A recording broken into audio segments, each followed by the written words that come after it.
salah. Ini. Ayo, sir.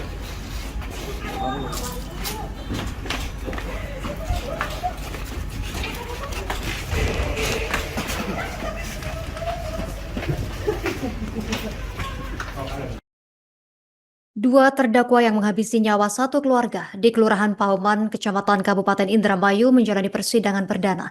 Sidang yang berlangsung di Pengadilan Negeri Indramayu ini mengagendakan pembacaan surat dakwaan dari JPU, Jaksa Penuntut Umum, Kejaksaan Negeri Kabupaten Indramayu. Informasi lengkapnya dihimpun kami, Ahmad Imam Baihaqi, wartawan Tribun Cirebon, pemirsa. Rekan Ahmad Imam, silakan laporan dari Anda, rekan. Ya, baik, terima kasih. Dua terdakwa kasus pembunuhan satu keluarga di Kelurahan Pauman, Kecamatan Indramayu, Kabupaten Indramayu telah menjalani sidang perdana di Pengadilan Negeri Indramayu pada Kamis 26 Februari 2026 kemarin. Dalam persidangan tersebut, berkas perkara dari kedua terdakwa yakni Ririn dan Rio dipisah sehingga mereka menjalani persidangan satu persatu secara bergiliran. Dalam sidang tersebut dipimpin oleh Hakim Ketua Wimi D. Simarmata, Hakim Anggota Raditya Yuri Purba, dan Hakim Anggota Galang Sabta Utama. Dari sidang perdana tersebut, Jaksa Penuntut Umum dari Kejari Kabupaten Indramayu membacakan dakwaan untuk kedua terdakwa dalam kasus pembunuhan satu keluarga di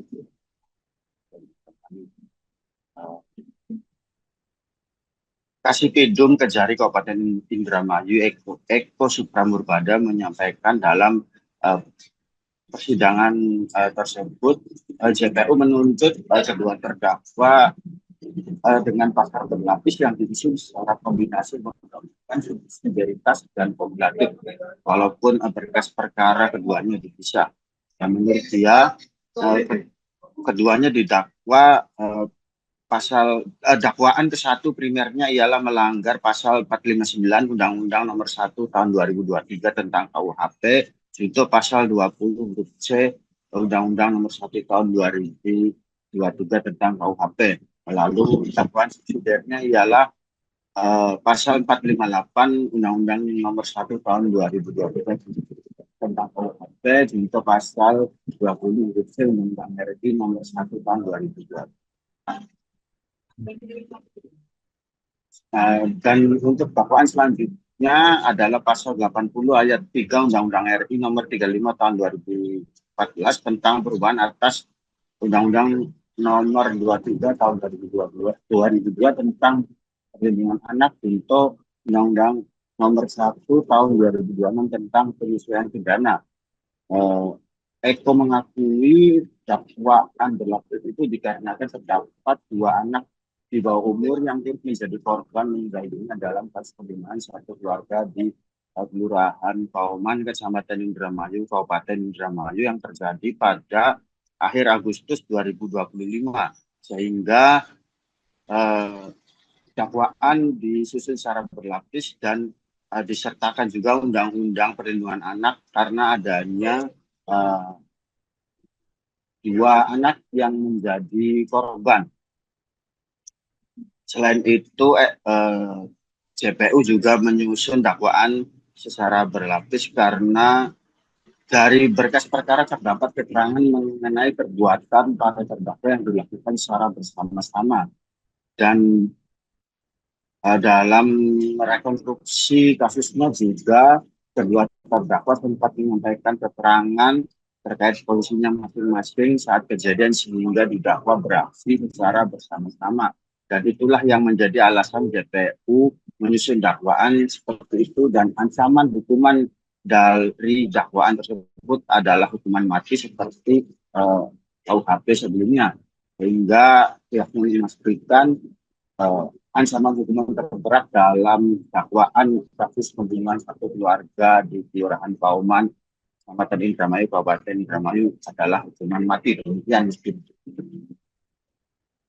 Anda rekan Ahmad Imam Baihaqi, wartawan Tribun Cirebon. Selamat bertugas kembali, rekan. Oke, bismillahirrahmanirrahim. Assalamualaikum warahmatullahi wabarakatuh. Selamat sore rekan-rekan semua, bahwa pada hari ini Kamis tanggal 26 Februari 2026 kita sama-sama telah mengikuti proses persidangan perdana dari perkara dugaan tindak pidana pembunuhan secara berencana yang dilakukan. Sementara kita dakwakan 2 orang atas nama terdakwa RR dan terdakwa PBS. Kedua terdakwa tersebut kami dakwakan, yang pertama yaitu dengan dakwaan kombinasi, yaitu ke-1 primer itu melanggar pasal 459 Undang-Undang Nomor 1 Tahun 2023 junto pasal 20 huruf C Undang-Undang Nomor 1 Tahun 2023 tentang KUHP. Kemudian subsidiarnya adalah 458 sama Undang-Undang Nomor 1 Tahun 2023 tentang KUHP junto pasal 20 huruf C Undang-Undang RI Nomor 1 Tahun 2023 tentang KUHP.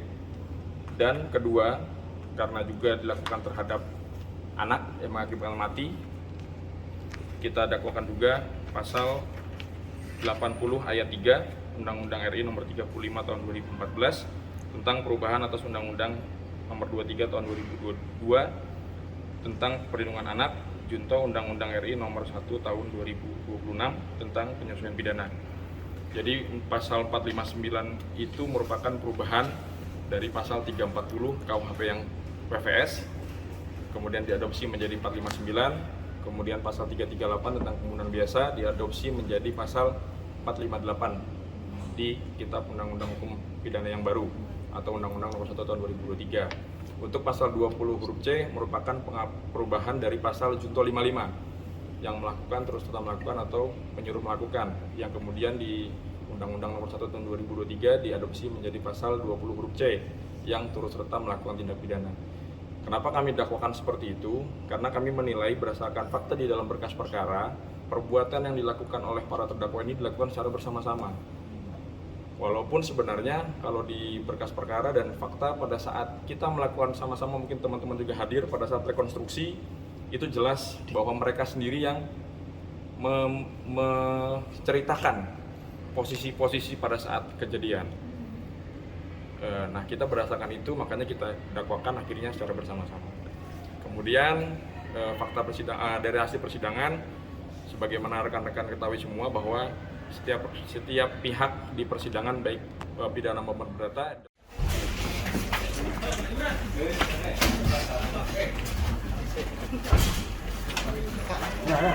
Ini